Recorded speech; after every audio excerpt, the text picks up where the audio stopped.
Hello and welcome to Protect Systems Training Academy's Concealed Pistol Training Course. My name is Michael S. Klockow, attorney at law. This segment covers firearms and the law, including civil liability issues and the use of deadly force. This course meets the Michigan CPL requirements of Section 28.425J, Part 4, that states the following: firearms and the law, including civil liability issues and the use of deadly force. This portion shall be taught by an attorney or an individual trained in the use of deadly force, and this course meets the requirements of the NRA Personal Protection Course Lesson 3, Firearms and the Law, Possession, Ownership, and the Use of Deadly Force. Your instructor is a qualified legal liability and use of deadly force instructor and can explain and answer any questions you may have. If you require more information or need legal advice and assistance, please call me at 248-390-3564. You may also visit our website at www.michiganccwlaws.com. Thank you.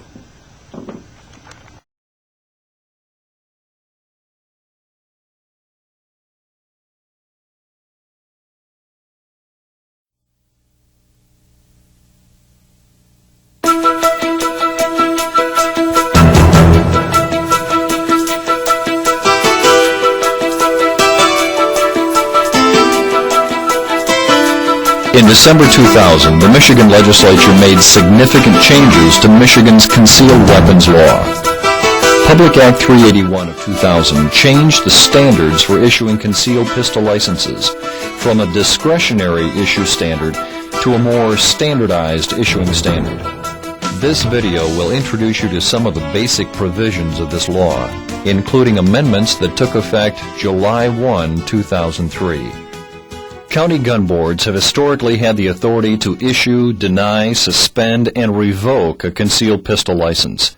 Under the new law, this responsibility will continue. But as of July 1, 2001, gun boards are now required to issue licenses to anyone who meets the requirements of the Act.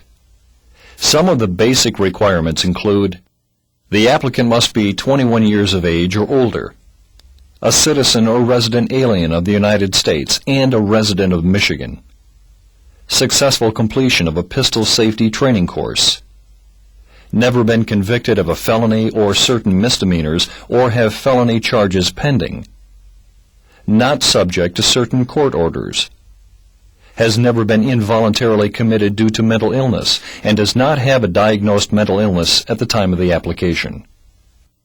As long as an applicant meets these and all other criteria of the Act, a concealed pistol license cannot be denied.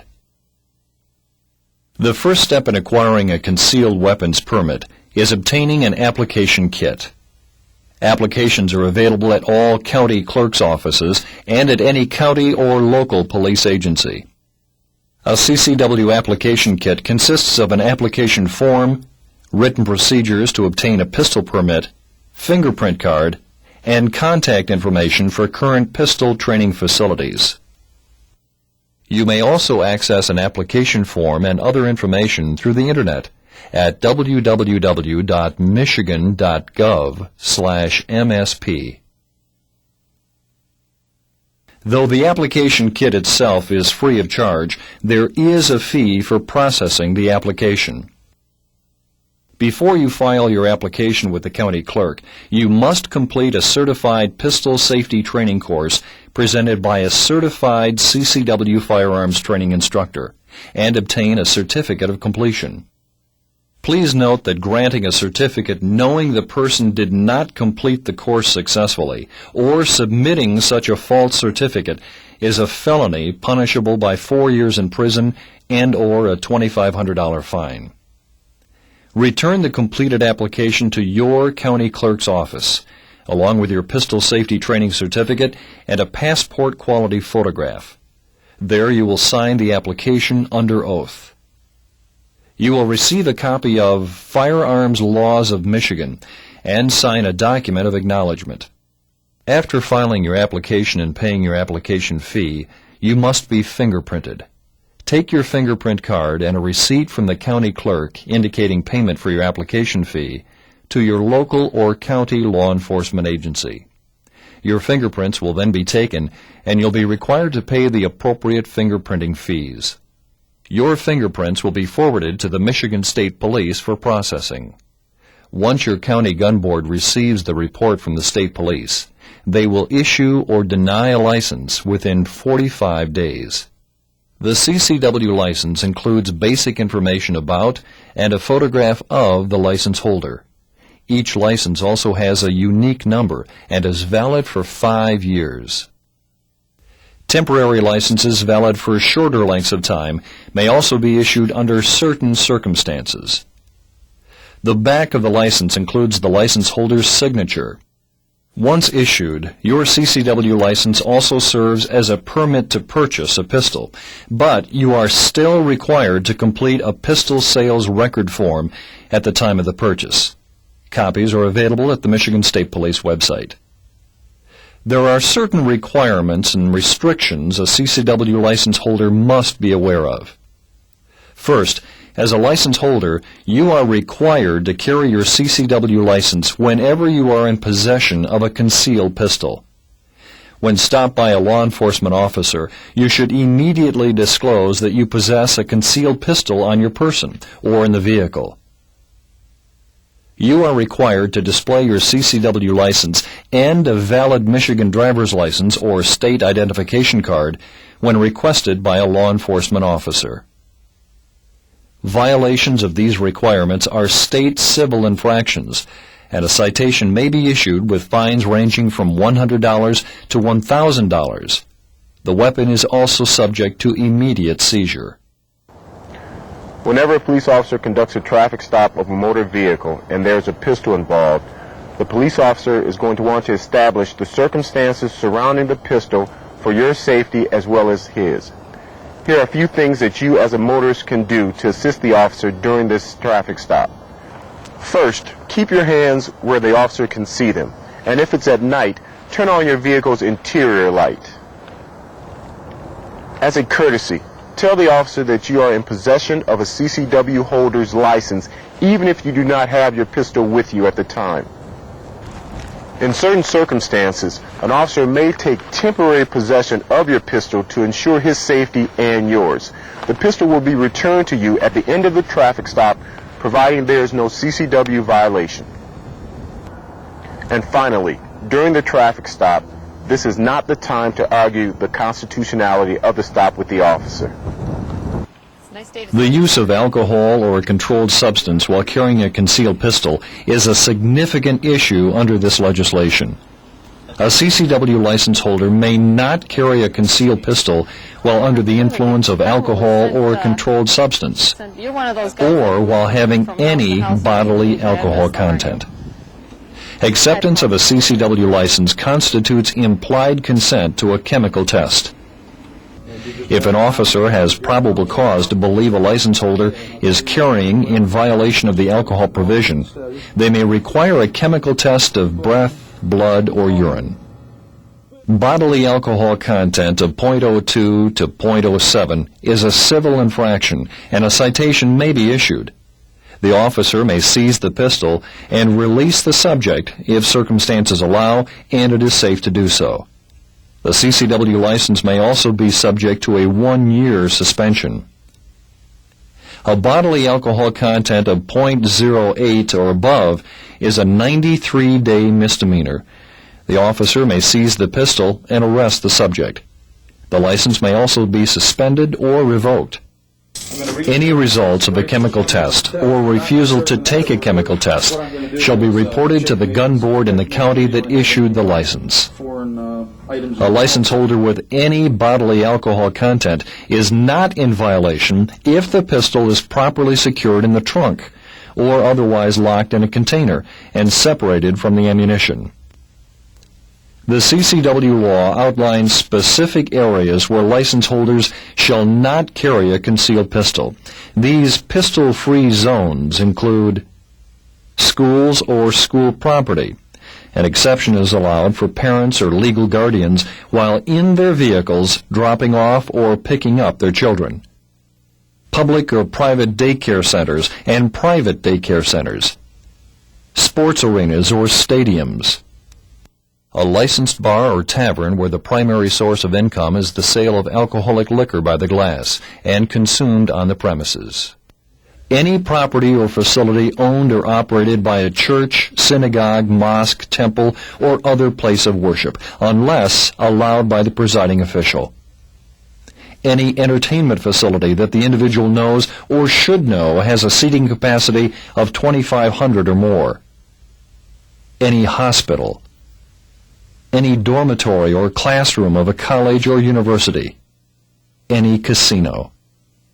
The penalties for carrying in a pistol-free zone include seizure of the pistol as well as the following. First offense, a $500 fine and 6-month license suspension. Second offense, a 90-day misdemeanor, $1,000 fine and license revocation. Third and subsequent offenses, a 4-year felony, $5,000 fine, and license revocation. There are many criminal statutes associated with possessing or using a firearm. Because you will receive and sign for a copy of Firearms Laws of Michigan, you will be held responsible for knowing about these criminal statutes.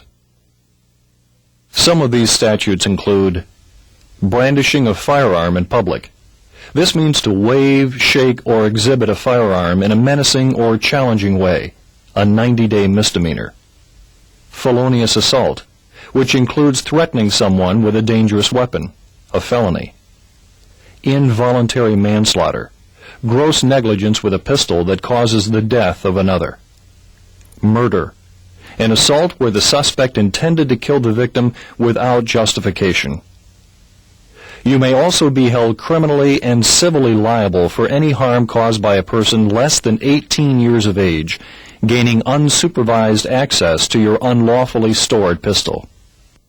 There's a mandatory 2-year imprisonment for committing a felony with a firearm. You should familiarize yourself with these and other statutes found in Firearms Laws of Michigan. You do have the right to use force and even take a life to defend yourself or others under certain circumstances. Under Michigan law, self-defense is allowed if you honestly and reasonably believe that you or someone else are in danger of being killed, seriously injured, or forcibly sexually penetrated. Deadly force cannot be used to protect yourself against the threat of a minor injury or to protect property. The license holder must be aware of. Shooting someone or even shooting at someone can be the basis for a civil lawsuit for money damages. You may also be sued for negligence.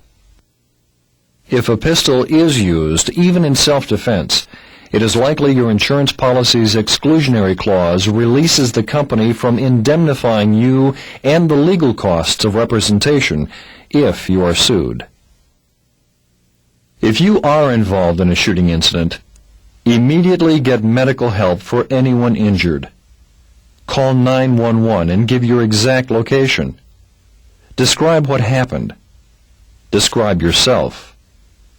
Upon arrival by police, understand that they will not know if you are a legally armed citizen defending yourself or an armed suspect. Follow an officer's directions and cooperate while the scene is being secured. Let's briefly review some key points. Always carry your weapon safely and store it properly when not in use. If you hold a CCW license, you must carry your license whenever a pistol is in your possession. During contact with police, you must inform the officer if you have a pistol in your possession. You may not carry a concealed pistol while under the influence of alcohol or a controlled substance.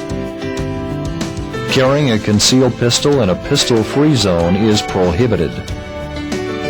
There are many criminal statutes associated with possession or use of a pistol. You are responsible for familiarizing yourself with them. Seek legal counsel prior to carrying your pistol. Remember, the right to use deadly force to defend yourself can only be used under certain circumstances. You are encouraged to do everything possible to avoid a situation calling for the use of firearms. If you are involved in a shooting, call 911 immediately. Remember, when police arrive, follow their instructions and cooperate while they secure the scene. Be aware that you may be held liable for the use of a firearm. Your insurance policy may or may not cover your actions. Check your insurance policy for coverage. This has been a brief overview of the CCW legislation and issues related to legally carrying a concealed weapon. This is not meant to be an all-inclusive summary. Keep yourself current on changes to the law and regularly go to the shooting range and practice with your pistol. Through a cooperative effort between police and citizens, we can make Michigan's CCW law work.